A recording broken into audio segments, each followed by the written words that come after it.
Industrial Argentina. Gracias a los dos por venir. Los No, invitamos gracias. para hablar de economía, pero no quería dejar pasar al menos una opinión desde el sector empresario. ¿Qué les pasa cuando ven estas imágenes? ¿Qué se dice el mundo empresario de este tipo de cosas? Sin lugar a dudas, yo creo que son imágenes obscenas que me parece que con mayor institucionalidad desde la Argentina tenemos que avanzar para justamente someternos todos a la ley.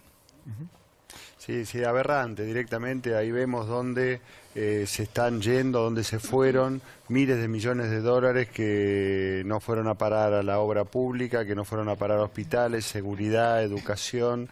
O sea que la corrupción mata y entendemos que todos los que tengan conocimiento de hechos de corrupción los tienen que denunciar para poder salir de esta lógica, para que cualquiera que esté pensando llevar adelante un delito lo piense muchas veces antes de realizarlo, porque tenga miedo que la justicia le caiga y lo condene. Ahora, a propósito, los empresarios. Han habido declaraciones respecto del Movicon en la obra pública, de sobreprecios. Después en la justicia no pasa nada. ¿No deberían colaborar en ese sentido? Bueno, lo acabo de decir, cualquiera que tenga conocimiento de un hecho delictivo lo tendría que denunciar, sea público o sea privado, para justamente sacarnos de encima todo este tema, estos hechos de corrupción. Queda demostrado que eso perjudica al país, que genera pobreza, que mata en el caso, por ejemplo, de las rutas, la falta de seguridad, y es más, no solamente lo declamamos, sino que en el caso nuestro firmamos el pedido de auditorías a los juzgados federales, al Consejo de la Magistratura, y fui personalmente al día de la audiencia pública para acompañar este pedido, porque entendemos que también es muy importante que la justicia, digamos, actúe en tiempo y forma, porque una justicia lenta o tardía o que tarde muchos años tampoco es bueno, ¿no? Sí, una pequeña consideración. Yo creo que también no es bueno entrar en generalidades, es decir, hablar de los empresarios. A determinados sectores empresariales o pseudo empresariales vinculados a las contrataciones del Estado, seguramente los llamarán a la reflexión y la justicia deberá hacer su trabajo. Tampoco creo que sea justo entrar en generalizaciones, ¿no? Bueno, igualmente digo, por ejemplo, desde la Cámara Argentina de la Construcción tomaron la posta y dijeron, nosotros sabíamos que algo pasaba. Bueno, está bien. Eso es un sector. También Méndez, de la UIA, un compañero puntualmente suyo. cuando me preguntaban de lo de las declaraciones de Héctor Méndez, nosotros en la Unión Industrial Argentina... Que había dicho, perdón, no para aclarar a la gente, había dicho lo del Movicom, Sí, el 15% adelanto de no todo. solo el Movicom, ni en asignación. comité ni en junta, jamás lo escuchamos, y para que tengan en consideración, más del 90% de los asociados de la Unión Industrial Argentina son pymes y no están ligados ninguno de ellos al Estado bajo ningún tipo de contratación. Somos industriales que estamos trabajando en el área productiva netamente. Bueno, hablando del área productiva, tenemos que hablar de la economía. Sí. Ahora sí, viéndolo desde cada uno de los sectores que representan, el campo y la industria, ¿cómo evalúan este segundo semestre que ya arrancó para la economía? No sé, ¿vos crees? Dale. No, yo sinceramente lo vengo diciendo desde marzo, para que no pecar como oportunista. Cuando el gobierno hablaba de una recuperación económica del segundo semestre, yo sinceramente, habiendo analizado datos duros de la economía, no solo de lo que estaba pasando en Argentina, sino también lo que estaba pasando en Brasil, ya vislumbraba, y así lo manifesté, de que era imposible una recuperación económica en el segundo semestre. Dicho esto, te diría, en términos industriales, en el mes de mayo hay datos muy preocupantes. No solo caída de la actividad industrial, 5% si lo comparamos con mayo del año pasado, sino en términos de importaciones de bienes de consumo, fuente INDEC, para que no haya ningún tipo de consideración o discusión cuál es la fuente que utilizamos, 44,5% de ingresos de bienes de consumo del exterior a la Argentina. Esto claramente, sumado a la falta de planificación en el ajuste del cuadro tarifario, te lleva a una conclusión de que primero hay un nivel de improvisación importante y segundo, están errando el diagnóstico. El gobierno nacional ha errado el diagnóstico y es el momento de virar el rumbo para fortalecer una oferta productiva, porque de lo contrario vamos a estar atentando contra el modelo de desarrollo industrial de la Argentina. Echeverría, igual, me parece que el campo tiene una mirada distinta. Por lo menos el otro día le sonrieron bastante a Macri. A ver, generó mucha confianza que el gobierno, a pocos días de asumir, cumpliera la promesa de campaña con respecto a las retenciones, a la unificación del tipo de cambio, a eliminar las prohibiciones para exportar y para importar. Esa confianza, como ocurre generalmente con el campo, se ve retribuida con inversión, con trabajo, con mayor producción. Es lo que vemos en estos 12 meses. El gasto, la inversión del sector agroindustrial, del sector agropecuario en la Argentina va a ser este año de 58.000 millones de dólares. Por los números que manejamos, ya empezó y se está incrementando la venta de maquinarias como cosechadoras y sembradoras. Incluso si tomamos de enero a mayo, el vehículo más vendido de la Argentina es una camioneta doble cabina, doble tracción, una herramienta de trabajo, así que también el que se ponga en movimiento el campo también ayuda en este caso a la industria metalmecánica y a la automotriz. ¿No son importadas esas camionetas? No, se fabrican acá, acá cerquita en Zárate. Pero, o sea, no se ponen de acuerdo en eso. No, por un lado entonces vemos la termino, reactivación del campo y la industria mayor demanda de está estancada. insumos como fertilizantes, herbicidas, mayor área sembrada, y esto genera demanda de trabajo en todo el país. Nos piden nuestros amigos productores de diferentes lugares de la Argentina que aprovechemos los medios de comunicación y nos dice que hace falta maquinistas, choferes, albañiles, plomeros, molineros, alambradores. Si hacemos la lista para la bolsa de trabajo, pero Claro. no sé. Hagámosla. No sé Bueno, si es que los es una realidad, Páguenles justamente. Mira, solamente en el Valle Río Negro dice que necesitan, me decían ayer a la mañana, 40.000 personas para podar los frutales. Bueno, es trabajo Sí. concreto. Bueno, ¿no? José No, pero Salteño yo también no nos sé puede eso, hablar un poco, ¿no?, de lo eso. que está pasando en En el una agro región donde salteño. también hay campos. Sí, sin lugar a dudas. Yo soy salteño del interior. Para que tengan una noción, a 1.400 kilómetros de los puertos de Rosario, principal salida al mundo de los productos. Sin lugar a dudas, creo que el gobierno, en primer término, hizo bien en salir del default como salió. Yo también veo luces en el gobierno.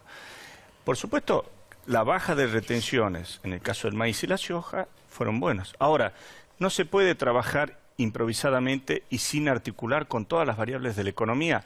El gasoil, en los primeros 5 meses del año, casi 35 o más del 35% de aumento, de incremento. Imagínense lo que es para un productor que tiene que transportar un container de Salta a Rosario con el incremento del combustible del gasoil. Es lo que le dieron por la baja de retenciones, se lo quitaron en competitividad por el incremento. ¿Eso justifica la suba de precios? No, por supuesto.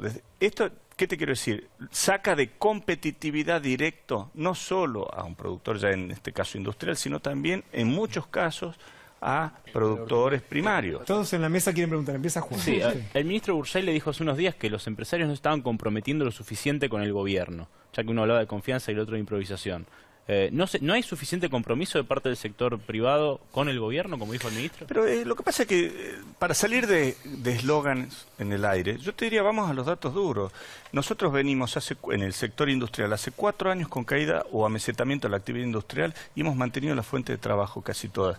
Obviamente, en la medida que no haya un plan de un modelo de desarrollo integrado, sistémico, obviamente la situación empieza a empeorar, la competitividad de cualquier industria hoy en la Argentina está comprometida y es por eso que con una crítica constructiva apelo a la sensibilidad social del gobierno y sobre todo en lo que pasó con el cuadro tarifario que afectó nada más ni nada menos en la línea de flotación casi 7.000 establecimientos industriales. ¿No hay plan de desarrollo? En nuestro caso vemos claramente que de dónde venimos y el desastre que hizo el gobierno anterior perjudicó a todos. O sea, la enorme transferencia de recursos que hubo de unos sectores a otros no sirvieron para nada. El gobierno anterior se fue con 1/3 de pobres en la Argentina, con altos niveles de inflación, de corrupción. El país en 4 años no generó empleo, así que entendemos que es hora de probar otra cosa. Y otra cosa significa trabajar, invertir, hay que recuperar, por supuesto, la energía, hay que recuperar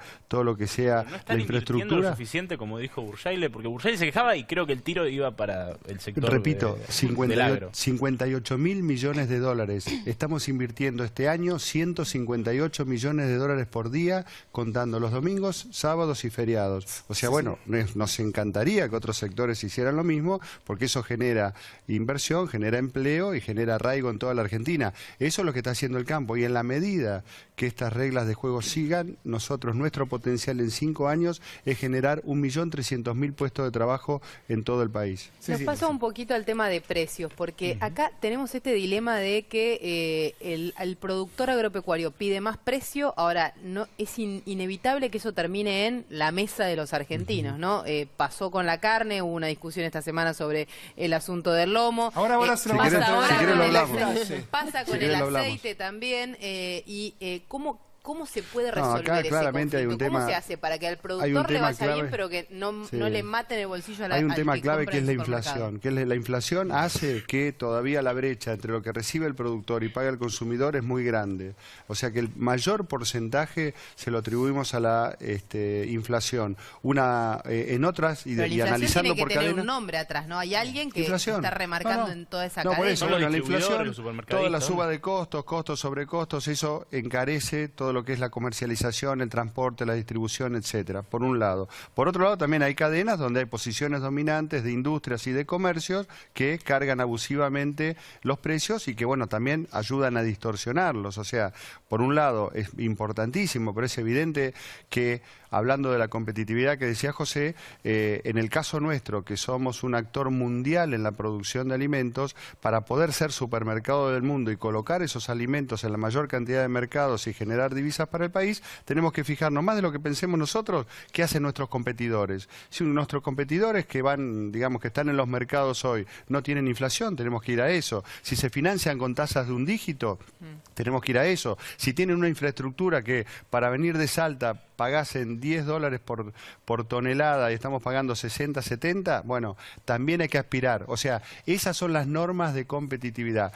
Clave bajar la inflación, no solamente para nuestro sector, sino para cualquier persona, sobre todo el asalariado, que es el que más lo sufre. Por otro lado, acordémonos de dónde venimos con el tema de la energía. El gobierno anterior depredó los recursos energéticos, depredó los recursos del campo, depredó también los recursos de los jubilados, y vamos a tardar mucho tiempo en algunos casos para poder recuperar niveles, por ejemplo, de la energía que necesitamos, y también no tener que importarla porque también sale carísimo. Recién Cecilia decía el tema del aceite. Hoy se publicó en la mañana... Lo desmintieron. Vi una desmentida hoy en el diario. O sea, no va a aumentar 300%. ¿Sabes qué? No. Para no empezar a hablar del aceite de la papa... No, porque el que está en su casa dice... Pero digo, el problema es la inflación. El aceite ya aumentó. Lo que están desmintiendo el gobierno y los aceiteros es que no va a aumentar 300%. ¿Y de dónde salió Pero la eso, verdad Ceci? es que de punta a punta ya aumentó 100%. Por eso, ¿y sabes por qué? Porque el problema en Argentina es es la inflación.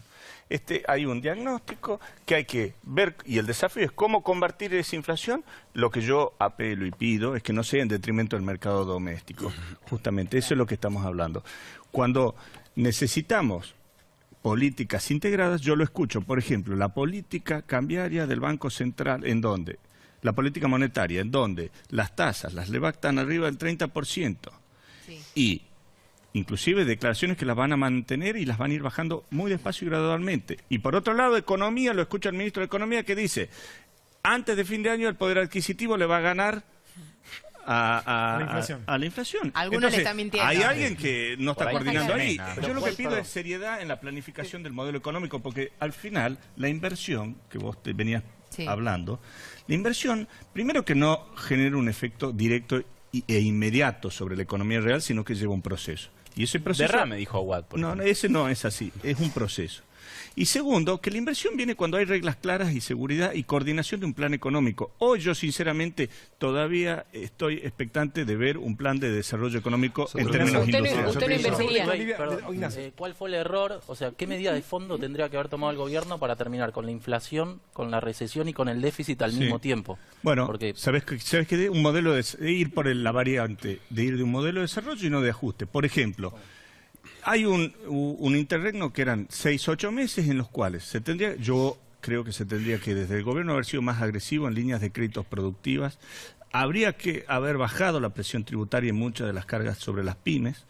Y por supuesto, en términos de administración de comercio, entender que todavía somos un país en vías de desarrollo y tendría que haber tenido un acompañamiento estatal inteligente sobre cómo nos integramos al mundo. Pero eso reducía el déficit, porque el déficit No, era eso insostenible. reducía, eso te genera.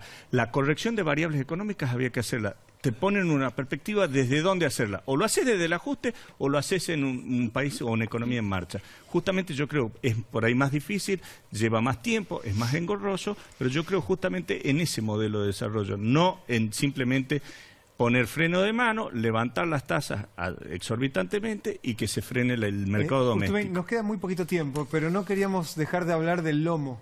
Qué lío que se armó, ¿no? Ahora, la frase era, del otro lado de la General Paz no comen lomo. Está bien, te lo pongo en contexto. Estábamos hablando con un periodista especializado en temas de campo, como es Alejandro Canepa, en el programa de María O'Donnell en Radio Continental.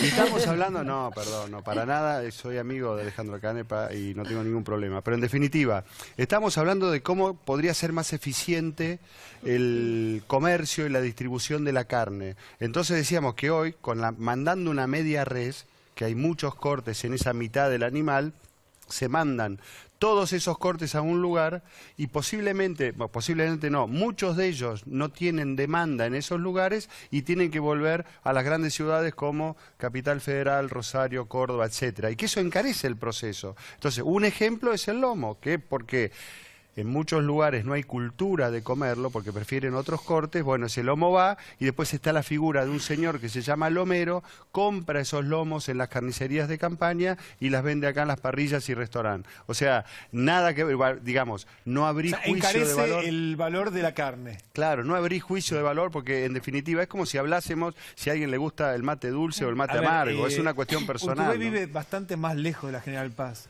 Bueno, mira, el ejemplo de lomo en José. Salta? ¿Me puedo meter ahí? Fíjate vos, hay caso a él. Bueno, sí, vos. No, pero tengo otro ejemplo. No me hagan bullying, déjenme. No, yo creo que, sinceramente, Luis Miguel lo conozco, no lo dijo en un tono despectivo ni peyorativo. Desde ya que no tiene nada que ver con, desde mi punto de vista, la localización. Simplemente creo que hizo un comentario de que había distintas preferencias sobre el consumo de la carne, distintos cortos, nada más. Y también con los precios que tiene el lomo, pero fíjate vos, no debe ser para cualquiera. Otra de las cosas que está bueno para hablar, no sé si acá, pero hay muchos animales. Por ejemplo, un animal que se engorda en Corrientes, viene a faenarse a provincia de Buenos Aires y la carne vuelve a Corrientes. Claro. Y si ese corte no camina en Corrientes, vuelve a venir para acá. O sea, nada, estamos hablando de eficiencia en la comercialización y la distribución con un periodista especializado y bueno, de ahí salió ese tema. Era peyorativo para los que vivimos de este lado de la General Paz y nos gustan los cortes grasos. No, para nada, porque en definitiva eso después es muy personal. Cada uno, consume la carne que le gusta. Por suerte hay muchísimos cortes y mucha variedad. Bueno, muchas gracias a ambos por acompañarnos. Por favor, gracias por invitarnos. Ponemos el tema.